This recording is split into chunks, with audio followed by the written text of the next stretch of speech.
こんにちは、高森です。あんまりこういうことを公に言うべきではないかもしれないんですけれども、職場のですね、後輩が人間関係なのか業務なのかはわかんないんですけど、合ってないようでして、多分ですけど、精神的にしんどくなっちゃってお休みするみたいな感じになったんですね。で、私自身もですね、そういう時期あったりしたんで、私の考えをですね、働くにあたっての、メンタルヘルスとの付き合い方みたいなところですとか、もうちょっと大企業の働き方的な観点を踏まえてですね、軽く、動画にまとめておこうかなと思います。大企業にあたっては、俗に言う人間ガチャというかね、職場ガチャ、上司ガチャ、配属ガチャみたいなのってほぼ避けられないっていう点は前提としてありますね。このあたりはですね、別の動画の配属ガチャの回避の仕方とか、私自身配属ガチャにあってから、いろいろ人間関係とか根回しとかね、調整をしまして、今希望の部署に配属されているみたいなところがあるんですけど、動画にまとめてるんで見てみてくださいと。ってなわけで、大企業っていわゆるガチャが付きまとっていて、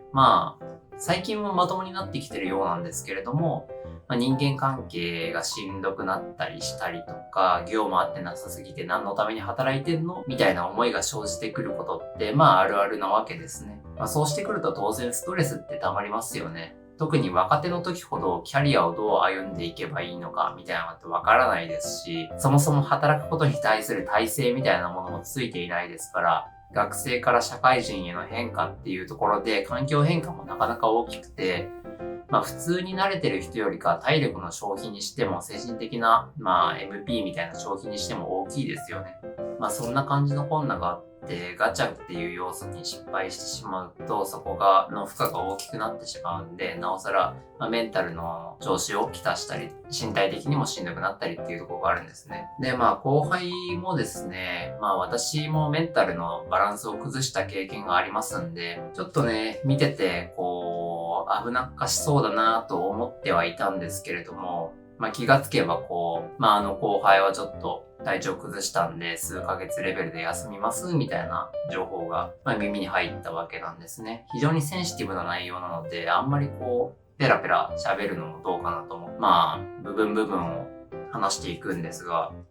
そこをなんとかならないのかなっていうのが率直に思うんですね。私自身ちょっと声かけとかをしたりしていて、負担を取り除ければなっていうところはあったりはしたんですけれども、大企業って部があって、課みたいなところがあって、その下にチームっていうところがあって、で細分化されていて、これも部によるのかなとは思うんですけど、そこの一番下の組織、集まりですね、チームみたいなところを超えて一緒に仕事することって、なかなか今私が働いている部署では難しいんですよね。だから代わりに仕事を代わってあげるみたいなこともなかなかできないですし、その周辺雑務レベル、誤差範囲ですよね、の仕事をちょっと代わりに受けるぐらいしかできないので、その後輩っていうのは私と他のチームだったんですけれども、なかなかね、直接的に助けることができなかったわけですね。そんなわけでですね、上司とかに、ちょっとあの後輩は危険かもしれませんね、みたいな。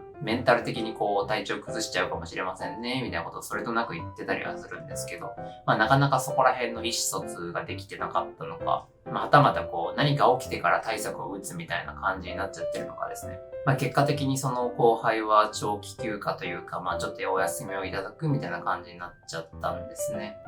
で、悪くなっちゃった要因っていろいろあるとは思うんですけれども、こういうのも結構予防というかね、がっつり長期間休みを取ることになってしまう前に何かしらね、業務のやり方を変えるとか、はたまた人間関係周りだったら上司が間に入るみたいなのが理想だと思うんですけれども、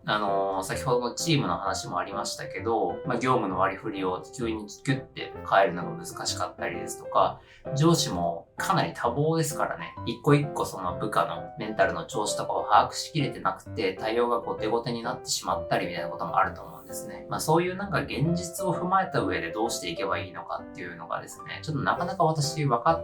れてないというか、分かれてないというと変なんですけど、自分の中にこうすればいいだろうみたいな軸をですね、あんまり持ててないんですね。一番はその後輩の悩みを親身に聞いてあげた上で、根回ししてっていう感じにはなると思うんですけれども、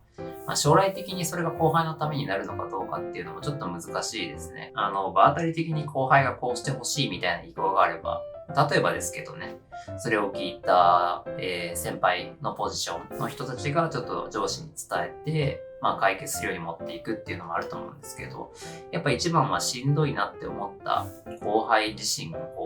SOS を出して助けを求めていくっていうのが、一番早いんじゃないかなと思うんですね。ただやっぱ後輩とか最近の若い子らを見ててですね、思うのがすごく真面目でいい子なんだよなっていう印象ですね。これはプラスの意味で言ってますね。で、あるだけに仕事に対する責任感とかも強くてですね、任せられた仕事は、もうほんと完璧に仕上げなきゃいけないみたいな意識があったりですとかで、仕事をするにあたって人の手を借りるとか、はたまたちょっと仕事しんどいなって思った時にその悩みを打ち明けるとか、仕事の量がきついですみたいなね、ちょっと楽をする方向に行くことを、気質的に嫌う傾向があるのかなと思いますね。そういう気質があるだけに自分を苦しめてしまう方向に行ってしまうっていうんですかね。やっぱそういう後輩を見てて思うのが、一つ自分のメンタルコントロールみたいなところも仕事なんじゃないかなということですね。上司としてはかなり安定したパフォーマンスを常に出し続けてくれるみたいなところを求めてるような面もあるかなと思うので、やっぱり自分のメンタルコントロールとか業務負荷みたいなところも踏まえてですね、一つ自分を客観的に、仕事をする上での歯車的なところと見て、そこのセルフコントロールっていうのも必要なんじゃないかなと思いますね。私のチャンネルですね、大企業にこれから勤めていく人ですとか、若手の人材ってちょこちょこいるようなので、自分に言いかけるみたいな感じで改めて言うんですけど、若い人ほど自分が負荷かかってんなとか、やばいなって思った時は、もうそのちょっと負担に感じた時点で、上司に軽く話しとくのがいいんじゃないかなと思いますね。そういう意味でですね、上司との関係性ってすごく大事だなって身を染みて感じているところではあってですね、私も毎週ですね、直属の上司とはワンオンワンって最近流行ってますけど、20分ぐらいですがね、今週どうだったとか、先週どうよみたいな話をする場が設けられているので、そこでですね、都度自分の調子とか仕事の出来栄えみたいなところを話して、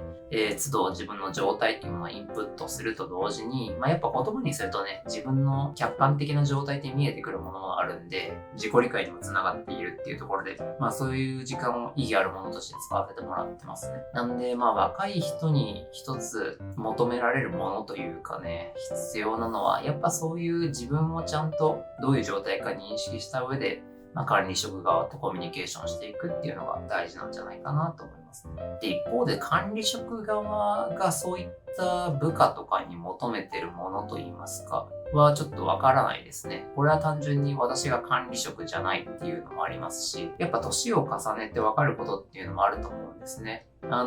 その後輩もですね、2、3個下ぐらいなんですけど、やっぱりどっか私と世代が違うなっていうか、価値観が若干違うのかなっていうところもありますので、管理職側とそういった後輩っていうと、年で言うと20、30離れていたりもするので、相当見え方が違ってるんじゃないかなと思いますね。だから私なんかは、一目、顔色とか雰囲気、動き方みたいなものを見ただけでですね、その後輩しんどそうだなっていうのが、分かったりはするんですけれども、ひょっとすると管理職側の人たちからは、そういった細かい目に見えないサインっていうんですかね、っていうところは、なかなか受け取れないっていうところが、物理的にもですね、能力的にも、あるかもしれないんで、管理職側からしてどういうのが求められるのかっていうところはですね、ちょっと私も個人として知りたいなっていうのがありますね。ちょっと今回はですね、取り留めもない内容で申し訳なかったんですけども、大企業っていうところを軸としながら、職場で働く上でのメンタルヘルスの考え方みたいな大枠ですね、お話しましたと。まとめるとですね、大企業っていうのは、自分でコントロールできない要素っていうのがたくさんあります。配属であったり、人間関係であったりっていうところですね。なので、そこをですね、受け身のまま過ごしてしまうと、なかなかちょっとね、自分の思いもよらぬ方向に行ったりして、それがすごくストレスになったりする場合もあったりするので、適切な意思表示をしていくっていうことが一つ大事な態度なんじゃないかなと思っていますね。はい。今回は以上になります。若い方にしても、私より上の世代の方にしても、この辺の、部下との付き合い方っていうんですかね、メンタルヘルスの周りの考え方とかありましたら参考にしたいので、コメントをよろしくお願いいたします。